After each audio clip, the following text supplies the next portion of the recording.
Hello friends, good morning. I could not post my video last week as I was out of station due to some commitments. But a lot of things have happened in last 1 week in the stock market. So this week I'm going to make a little longer video. The video has three parts. One is the Adani Group, Adani Saga, and second part is the budget. And third part is going to be the usual weekly market view. So let us start with Adani Saga. We have all heard a lot of news in the media about Adani Group stocks and the Hindenburg Research report. So everything was fine with Adani stocks since about 10 days ago. And suddenly there was a research report came from Edinburgh which caused a havoc in Adani stocks and consequently it created a panic in the Indian stock market. Markets corrected very sharply for 3 4 days, then stabilized. And on Friday, markets have recovered a bit. So, what about the Hindenburg? Let us try to understand. Hindenburg is a research company which has got few research analysts and they carry out oceanic research reports about the companies.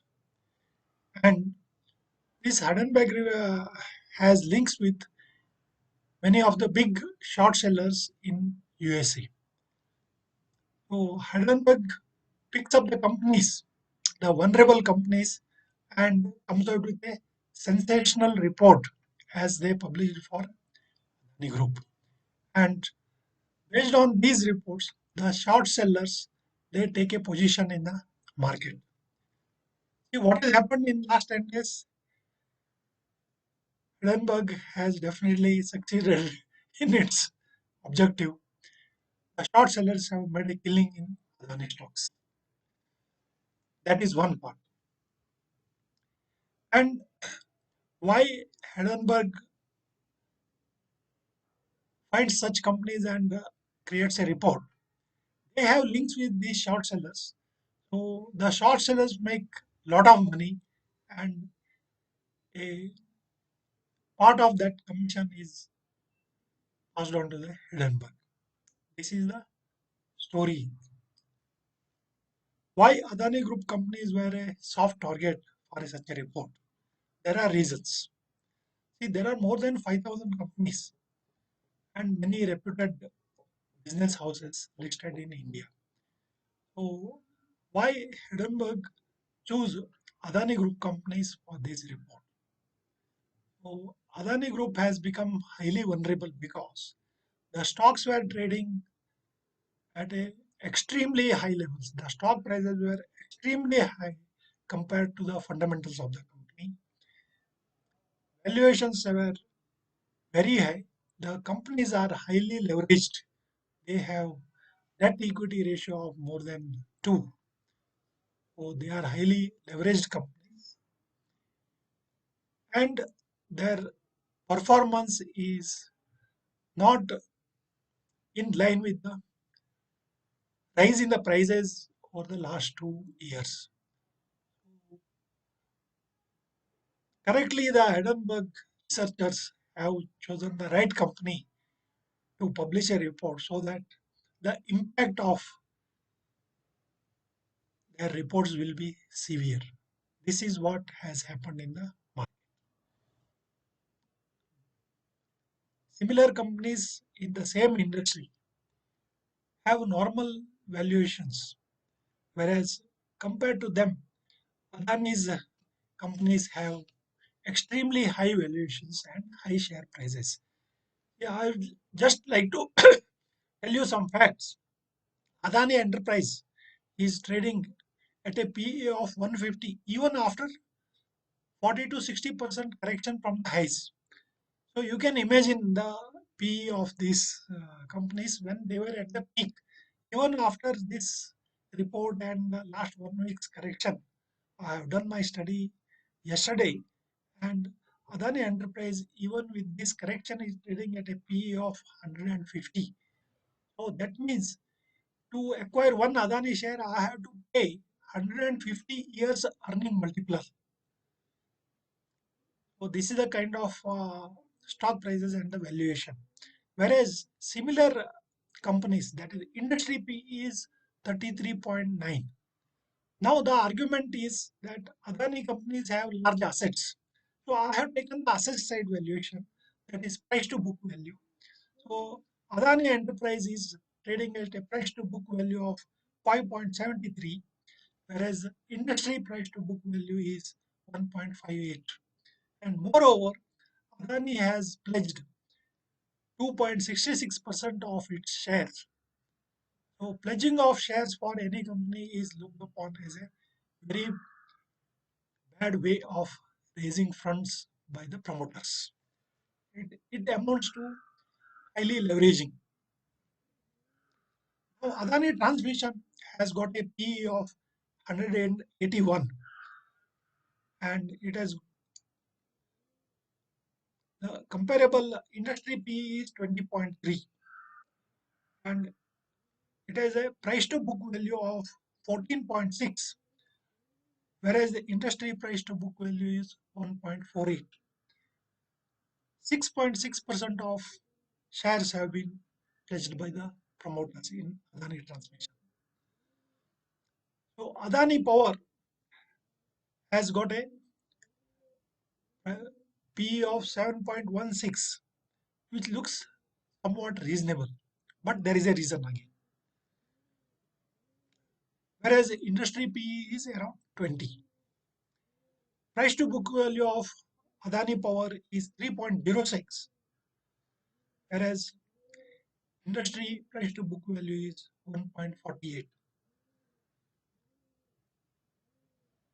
Even though the valuation looks reasonable, 25% of the shares of Adani Power have been pledged by the promoters.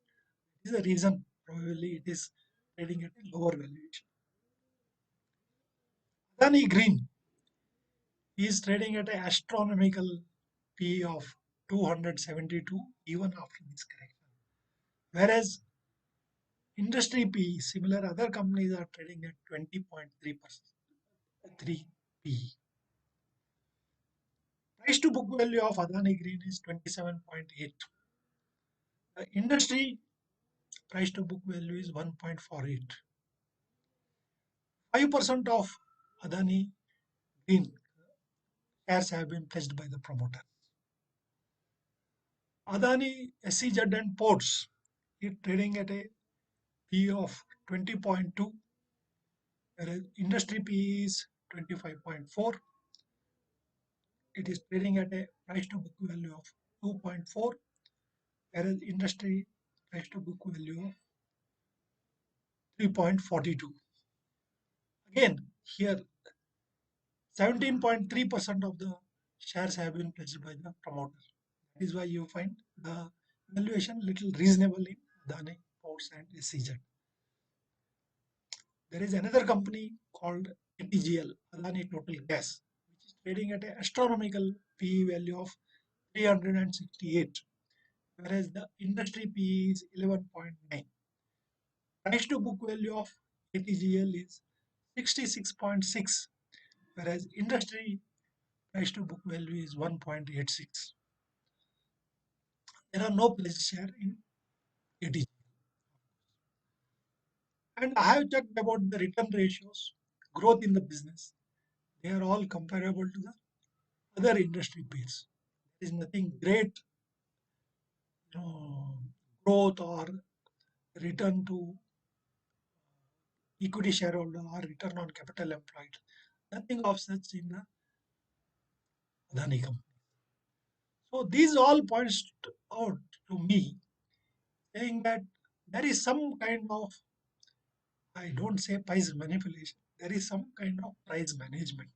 And to understand this, I have also analyzed the shareholding patterns of Adani company.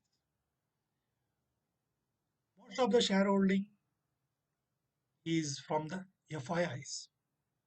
So we need to really understand who are these FIIs who are holding on to Adani companies even at this such higher valuations. There is very little domestic investment.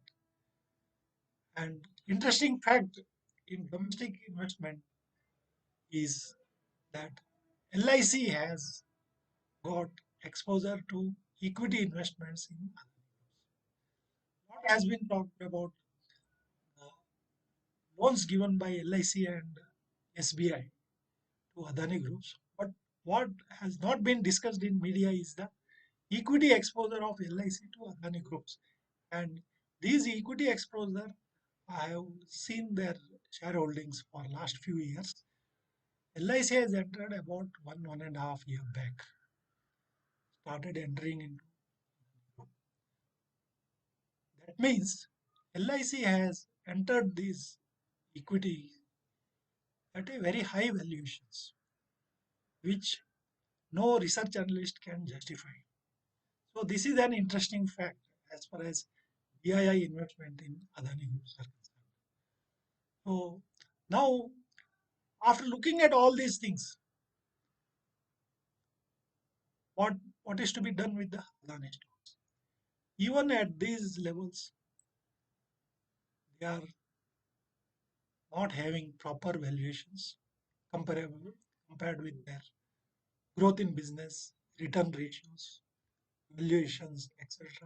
So I will not think of investing in any of the Adani stocks at these levels. So there are better opportunities in the same industry with lower prices, valuations, and less leverage and growth in business. So this is my uh, research report on Adani companies. So investors have to make a considered decision with their own research. This is video has been prepared only for the educational purposes. Now let us move on to the next section, that is the union budget.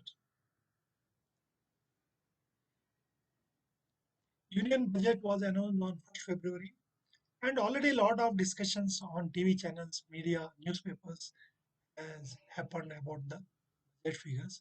I am not going to discuss those things again. What I have tried to do is focus of the budget and the investing opportunities from the budget to the stock market investors. So about 10 plus 3, 13 lakh crores will be invested in building infrastructure and capital expenditure in the next 1 year. This is what is there in the budget proposal.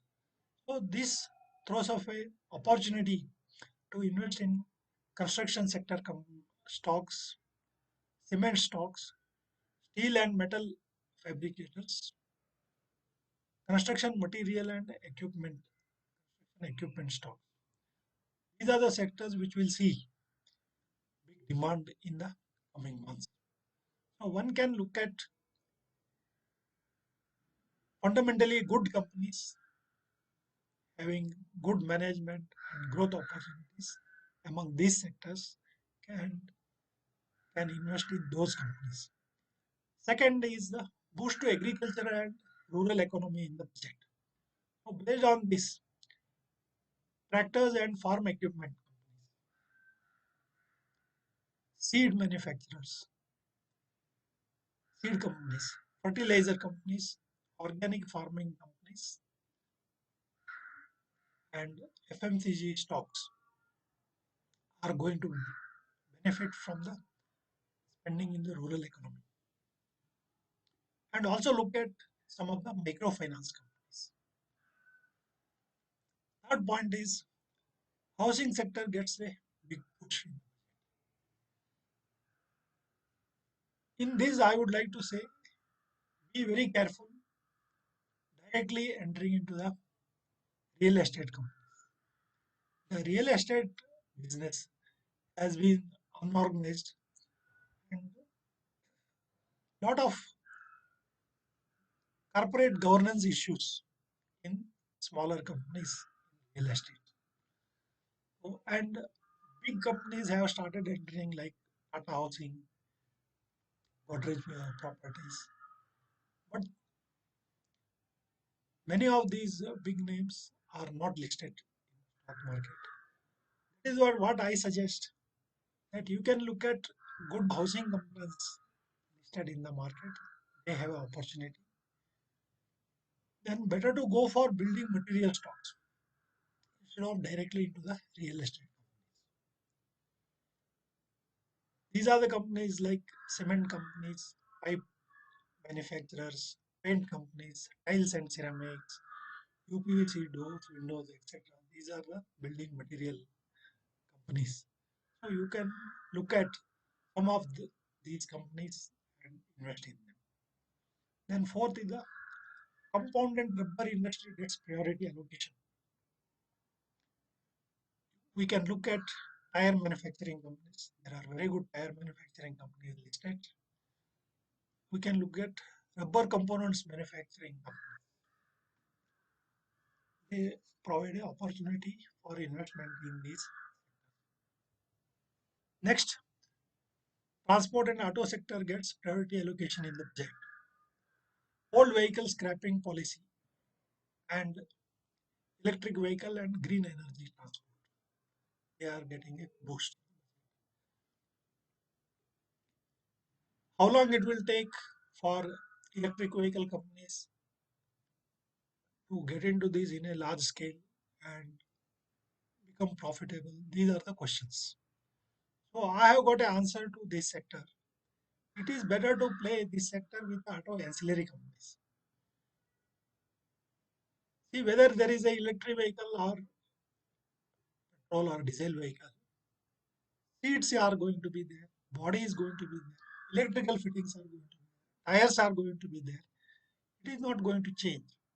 So instead of worrying about electric vehicle manufacturing,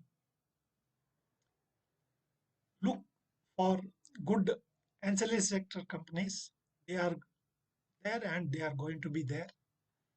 So auto ancillary companies lead the growth. Generally, what happens? While car manufacturing companies or vehicle manufacturing companies, they order the parts from the auto ancillaries. And auto ancillary companies growth comes first, and then these vehicles are made from the parts and they come into the market. So there is a lag in the OEM manufacturers. This is why I always recommend that you should look at good auto ancillary companies and invest in them without worrying about the without taking a bet on the electric vehicle manufacturing, how long it will take, and all these things. The next point is boost to clean and green energy generation. Lot of things are being talked about: environmental effect, green energy, clean energy, all these things. Companies in these sectors have caught fancy of investors. They are already trading at very high valuation and stock prices. Next is focus on technology and digital push in the economy. There are a lot of new age technology companies and also established companies like Infosys, TCS, HCL Tech. They are also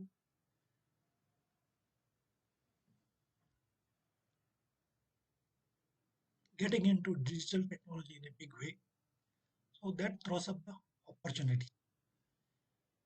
So if you get attractive valuation and price with strong fundamentals, there are very good new age digital companies that have got listed in last 2 3 years.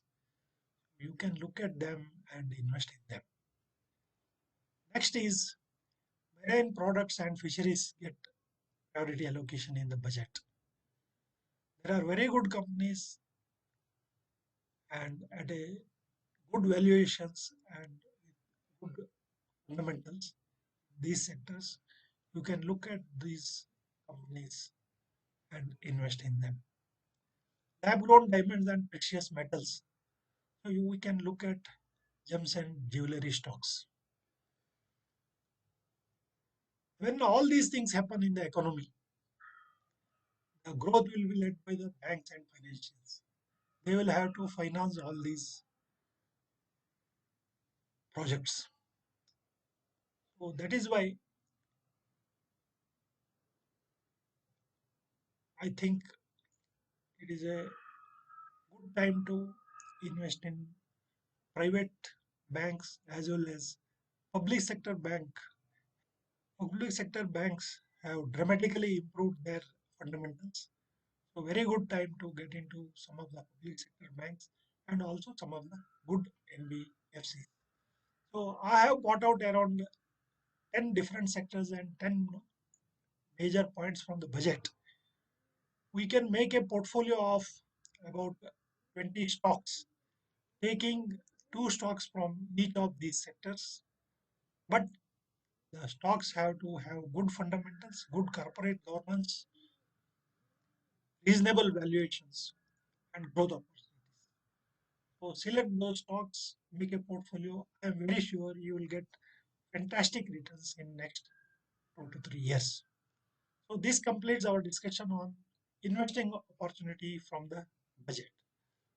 Now let us come back to our usual weekly view. Markets have been very volatile for the present week, and on Friday they closed with gains. For the full week, Nifty gained about 1.42%, closed at 17,854. Bank Nifty closed at 41,499. Bank Nifty closed at 41,499 with a gain of 2.86%. Many banks, PSUs as well private banks, announced very good results during the weeks. That has given a boost to the Bank Nifty. Mid-cap index grew, gained about 0.45%. The week closed at 30,378.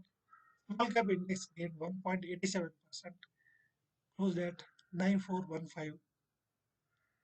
What is interesting to note is that the small cap index was at 9,600 in 2018, and today it is after 4 to 5 years, it is at 9415.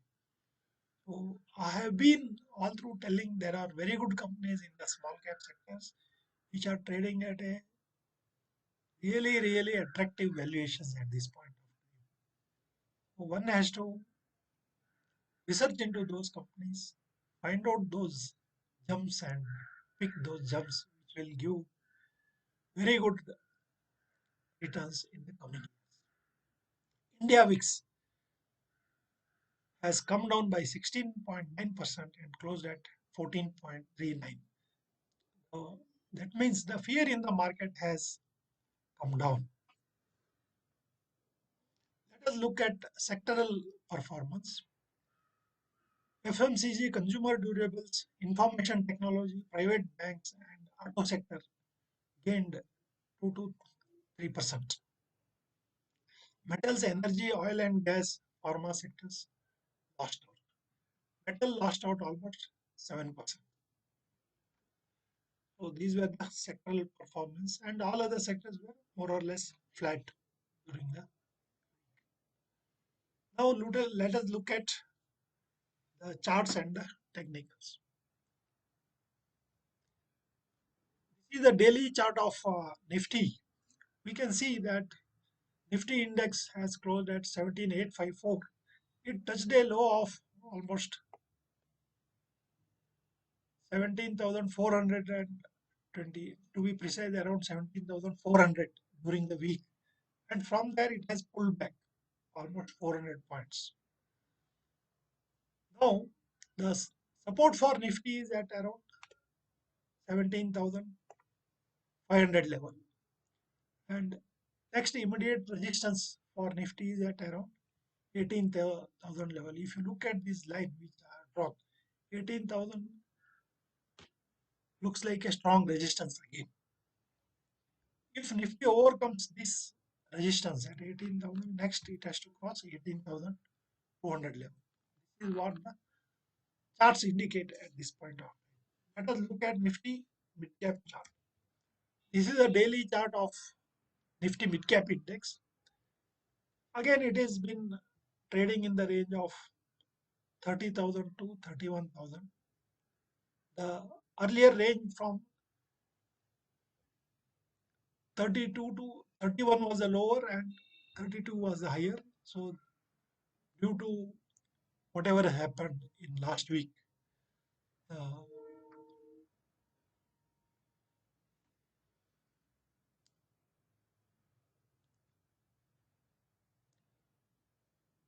due to the Adani Group crisis last week, even the mid cap index has fallen below the support level.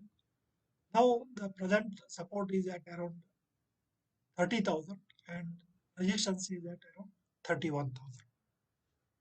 Let us look at the small cap index. The same kind of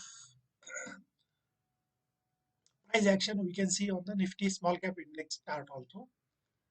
Earlier, the range was 95 to 98, and it has broken this 95 level and it has come down to below 9,200 during the crisis in last week, and it has recovered and closed at 9415. Now 9,600 remains resistance level and 9,200 looks like a support for the small cap. Let us look at Nifty Bank. Bank Nifty is a leader among all the indices because of the good results from the banking and financial sector.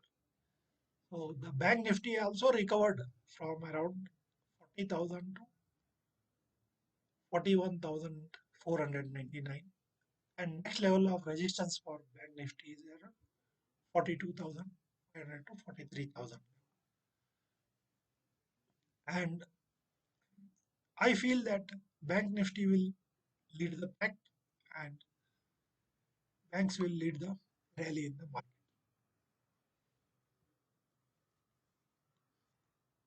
Now let us look at some of the economic indicators and the fundamentals.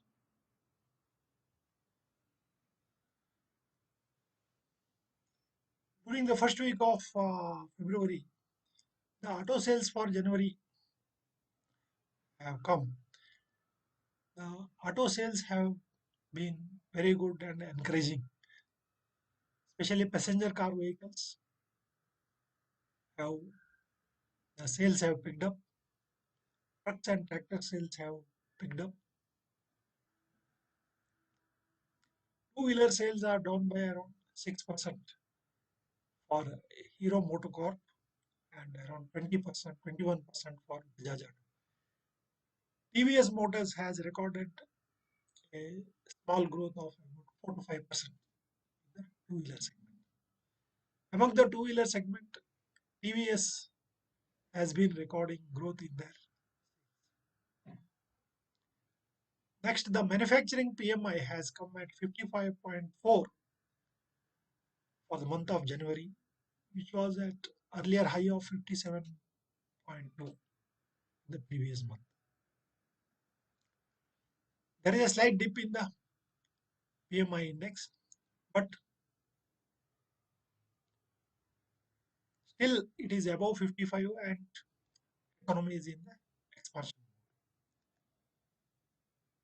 Services PMI has come at 57.2, also indicating a continued growth. 7 billion. RBI forex reserves has improved by 5 billion US dollars, is at 576.7 dollars. Crude prices is stable at around 82.17 dollars per barrel. Forex rate is at 81.83. It has come down below 82, which is a good indicator for stability of the Indian economy. During this month, AIIs bought 41,614 crores of equity in cash, whereas FII sold 2212 crore so far in the month of February.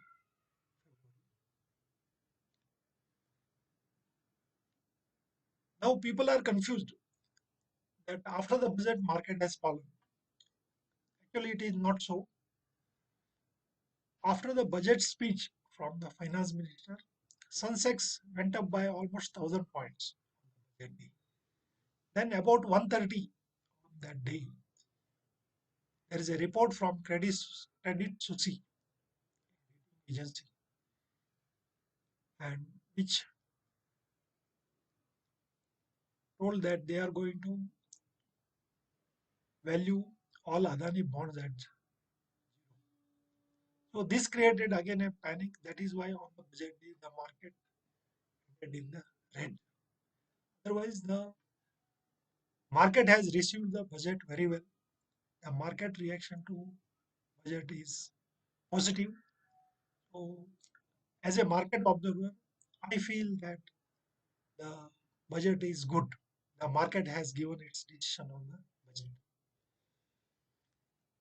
Many of the Q3 results, especially from banks, FMCG sectors, companies like Britannia, ITC have posted very good results.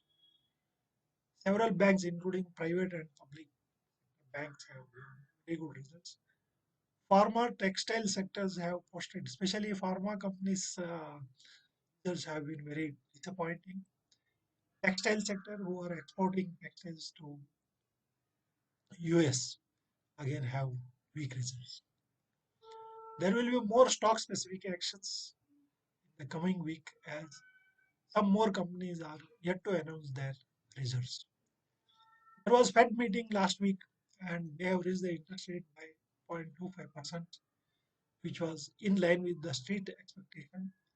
They had raised earlier interest rate by 0.75, 0.5%. Now the rate of interest rate rise has come down. They may go for another one or two more, 0.25 basis or zero point 0.5 basis points rise. After that, the interest rates in US are going to stabilize. So also the inflation will come under control and it will be on a decline. In India, already inflation has started declining. So there will be a nominal rate increase or there may not be any rate increase in the coming RBI meeting, which is very good for the stock markets. So from here on, I see a positive momentum coming up in the stock markets. Please choose good companies with proper analysis and remain invested to get the benefit from the stock markets. Thank you. This is all for this week. See you next week again. If you like the video, please share the video with your friends, like the video and subscribe to my channel. Thank you.